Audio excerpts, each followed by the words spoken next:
Okay, so when I say New Zealand, what's the very first thing that pops into your head?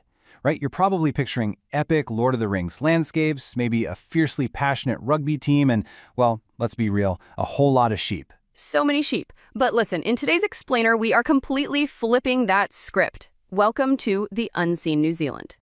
We all know the familiar myth, right? The hobbits, the wool, those spectacular vacations everyone wants to take. But there is this wildly surprising reality right beneath the surface. Exactly. It's like, while the rest of the world was distracted by how pretty it is, this supposedly quiet little nation has literally been pioneering global firsts in science, society, and innovation for well over a century. So today, we're doing a rapid-fire reveal of exactly how they've shaped our world. To understand this place, we gotta go way back. It all starts with 80 million years. Yes, 80 million of total geological isolation from land mammals. Because there were literally zero land predators, the native wildlife just evolved in this crazy, unique bubble. Yeah, I mean, think about it. Birds like the kiwi, they had absolutely no reason to fly. They didn't need to escape from anything. It perfectly explains why the famous kiwi bird has the smallest wings of any bird relative to its body size. They just walked around perfectly safe for millions of years. And you know what's wild? That isolation completely carried over into human history, too. While huge empires were rising and falling everywhere else on the globe, these islands just sat there in absolute human silence. Right. New Zealand was actually one of the very last habitable land masses on the entire planet to be settled by humans. The Maori people arrived only around 700 years ago. So for the vast, vast majority of human history, these lush islands existed with zero human footprint. Mind-blowing. Okay, but yes, we do have to talk about the sheep. That famous stereotype, it is 100% grounded in reality. Today, the 5 million people living there are still vastly outnumbered. Oh, totally. But get this, at its historic peak, there were 20 sheep for every single human. 20! That overwhelming ratio meant that wool exports weren't just some cute byproduct. They literally built the entire national economy from the ground up. And of course, those untouched rolling green pastures and these dramatic ancient landscapes, they inevitably caught the eye of Hollywood. Oh, for sure. You really cannot talk about New Zealand without mentioning Middle-earth. I mean, the majestic scenery was utilized so perfectly that global tourism to the country skyrocketed by 40% after the Lord of the Rings and Hobbit films arrived. They even left an entire Hobbiton village set behind, and it's actually still open to visitors today. Just incredible.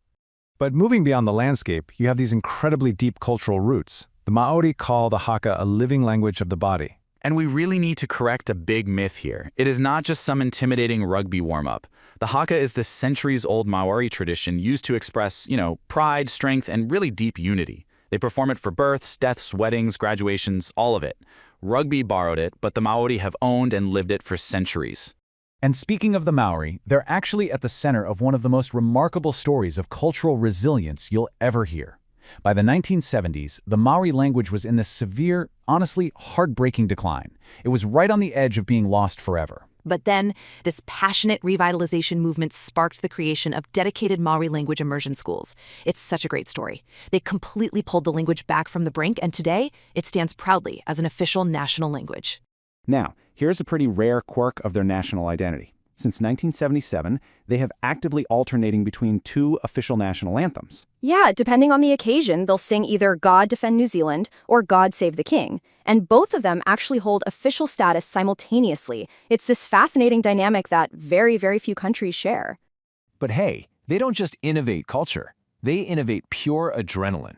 Back in 1988, this innovator named A.J. Hackett illegally jumped off the Eiffel Tower just to test an experimental bungee cord. No way, right? And after actually surviving that, he brought the whole concept home and built the world's very first commercial jump site in Queenstown.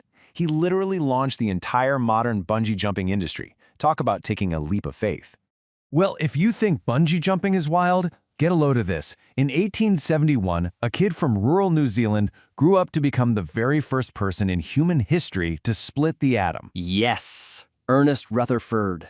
The guy fundamentally changed our entire global understanding of nuclear physics, went on to win the Nobel Prize, and basically reshaped modern science forever, all from a tiny rural town. But honestly, their absolute greatest global first wasn't in extreme sports, and it wasn't even in science. It happened way back in 1893, when they completely redefined global democracy. They became the very first self-governing country on Earth to grant women the right to vote. Right, and to really put the massive scale of that democratic achievement into perspective, the United States didn't follow suit until 1920. That is 26 years later. And the United Kingdom? They didn't get there until 1928, a full 27 years later. New Zealand was literally decades ahead of the world's major superpowers. Just incredible.